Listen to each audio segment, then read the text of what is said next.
Before he was killed by a sniper in Syria at age 23, Ivan Slashka wrote a poignant message on social media to his fiancée: "We will see each other soon, and I will hold you as tight as I possibly can." But Mr. Slashka's name won't be found among the Russian Defense Ministry's official casualties in the fight against Islamic State extremists. That's because the young man who left his hometown of Ozaysk in the Ural Mountains was one of thousands of Russians deployed to Syria by a shadowy, private military contractor known as Wagner, which the government does not talk about.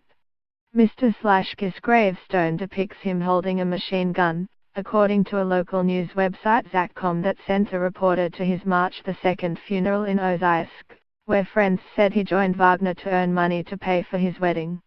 He was in Wagner's group, his friend Andrei Zotov said, adding that Mr. Slashka was killed as the security forces were advancing on the Al-Shair oil field north of Palmyra.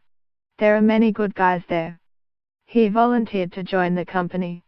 The St. Petersburg-based website Fotica reported that about 3,000 Russians under contract to the Wagner Group have fought in Syria since 2015. Months before Russia's two-year military campaign helped to turn the tide of the civil war in favor of Syrian President Bashar Assad, a longtime Moscow ally.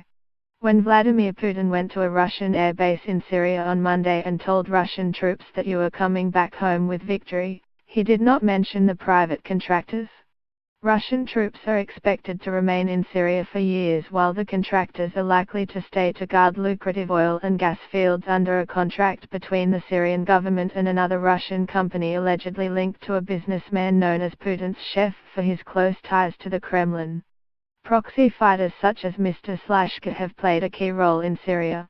In addition to augmenting troops officially sent by Moscow, their secret deployment has helped keep the official Russian death toll low as Mr. Putin seeks re-election next year.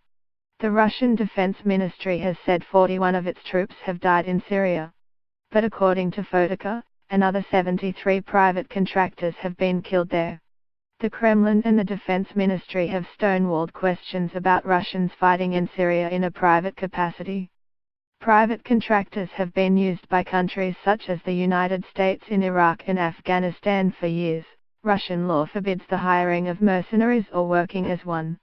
But Russia has used such proxies before, in the conflict to help pro-Moscow separatists in eastern Ukraine since 2014. One Russian commander boasted of working alongside Russian troops who said they were on vacation while fighting in Ukraine. The Defense Ministry has refused to say how many of its troops are in Syria, although one estimate based on absentee ballots cast in the Russian parliamentary election last year indicated 4,300 personnel were deployed there. That number probably rose this year because Moscow sent Russian military police to patrol de-escalation zones. There's clearly a lack of enthusiasm for this conflict.